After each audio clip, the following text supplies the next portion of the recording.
the head honcho. Doug, I was just joking moments ago with Derek Dockett that he was actually maybe the commissioner of this league from time to time. I mean, you know the work that Derek does behind the scenes. I mean, he does a lot for you guys. He's humble. He's kind. He's an expectant father too. I don't know if that came out in the conversation, and I don't know if I've broken any news here, but Derek is a superstar. He is a superstar. Doug, it's always great to see you this time of year. Good to have you here. It just seems walking around these halls today, just a lot of energy and optimism surrounding this league. I know it's always that way, but just really how would you describe that sense of energy that you feel with all of these schools this year? We've always been resilient at times of membership change. That's taken place now with the departure of a strong member and the entrance of entry of Valpo into the league. And I think that's made this a very interesting juncture for our league now that it's wide open. And we've got programs that maybe have underperformed that now understand that they can grab that brass ring. They can win championships in not only men's basketball but other sports.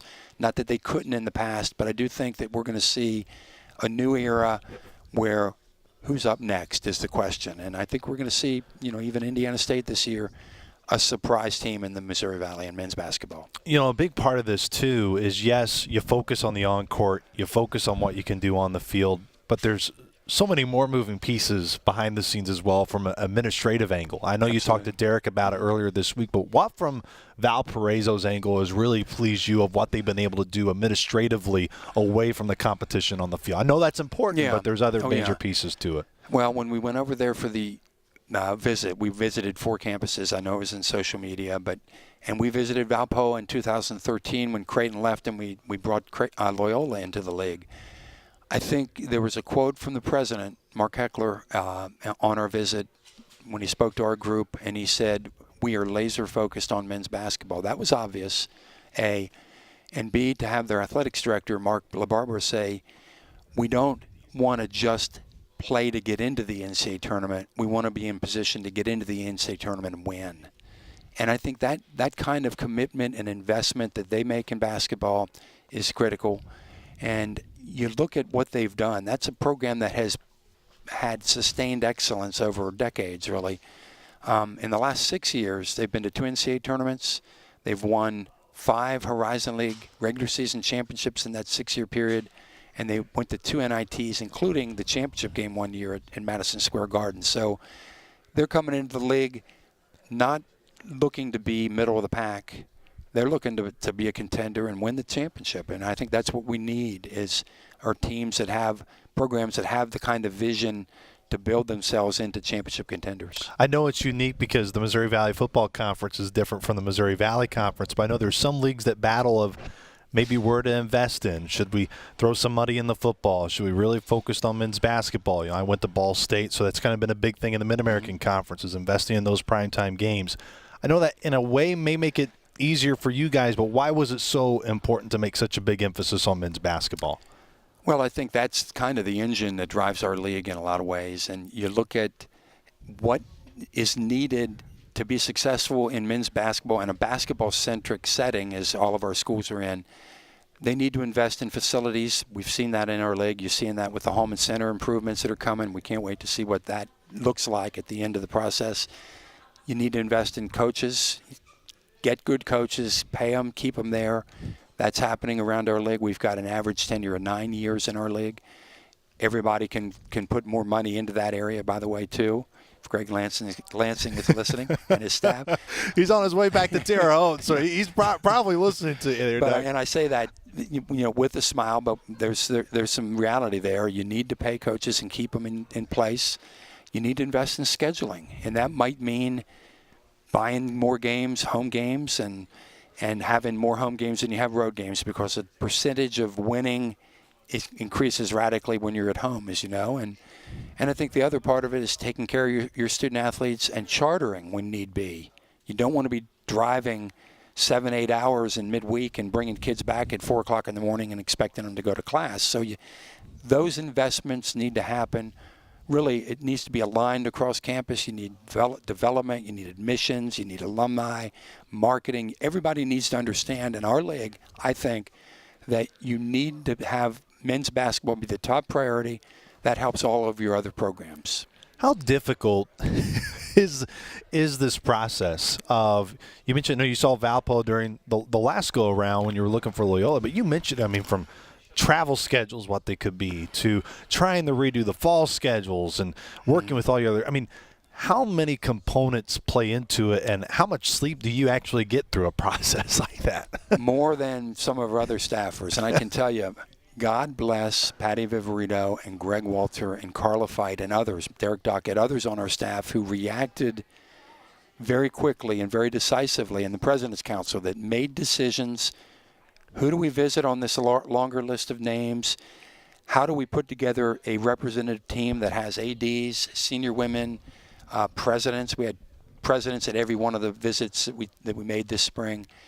You look at the commitment that we made as a staff to make the right decision, and I am totally convinced that we made the right decision. Well, you mentioned presidents. Obviously, President Dan Bradley is going to be retiring here very shortly in January. You brought up the Holman Center renovation. I know that's been a big project that Dr. Bradley has been pushing, and, of course, Coach Lancy and the administrative staff. You get to work with athletic directors, the presidents. Just in your role, what have you really seen from Dr. Bradley that has really made him have such a high reputation in the athletic community in Indiana State, and not just in the athletic community, but what he's been able to do with the institution of Indiana State during his time? I happened to be at the gala the other night, and I sent Dan a text, and I said, the only regret I have is I didn't get to shake your hand and give Cherie a hug. And I think it really was forceful to see the how much they are adored by the community, by what happened at the gala, the video that they showed about the improvements in facilities. I mean, they've had a huge impact, not only there, but at Montana Tech and Fairmont State. Yeah. So that was gratifying for me to see that. He's been great. He was my boss this year. I report to the President's Council. He was the chair of the President's Council, and he took me aside, gave me an evaluation of what I had done well and what I hadn't, and I appreciated his candor. He's tough. He's analytical. He made a difference, not only for Indiana State, but I think for the league. And I really respect what he has done and his role as a president in our league. I know a part you get to enjoy. I know you joked about Coach Lansing earlier, but you brought up the character of this league and the character that really all the head coaches have. I mean, it really seems like up and down the line, Doug, you have just a tremendous group of head coaches leading all of these programs on both sides of men and women's basketball here. I think that's a good point, and there's high integrity people across the board in our league. And I think maybe part of the difference is we don't have the resources that the Power Five has. We aren't tempted to take the steps that some of them have taken to not only violate NCAA rules, but to have criminal charges brought, and that's certainly something that we're proud of, is that our people are able to compete, staying within the rules, and that is probably more important than just winning.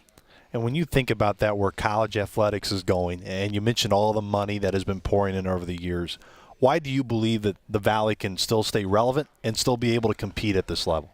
Well, I think it falls mainly on the shoulders of the coaches. The presidents and the athletic administrators, athletic directors, and senior women have to commit to providing the resources and the tools to allow them to remain competitive.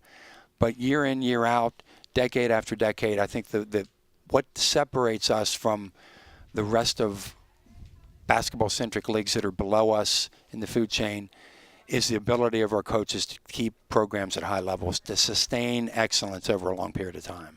When's the next time you're going to be in Terre Haute? Do you know yet when you're going to come by the Holman Center this year? I want to see it. I want to see the before, yes. And I can't wait to see the after. My only hope is that construction process doesn't interfere at all with regular season play. And I've had conversation with all of the insiders in Terre Haute, and I'm fairly certain that they're going to focus on that as they look to what is really exciting, and that's updating an arena like the SkyTrade Center has just gone through a major renovation. Can't wait to see the Holman Center regain some of the glory of the Larry Bird years by having a new infrastructure and a little bit of luster. Doug, even though I've been in this league for a very short time, only 2 years, it's been a pleasure to get to know you. Thanks so much for stopping by and saying hello. Thanks for being here. Oh, no problem. Once again, that was Doug Elgin, the commissioner of the Missouri Valley Conference. We're going to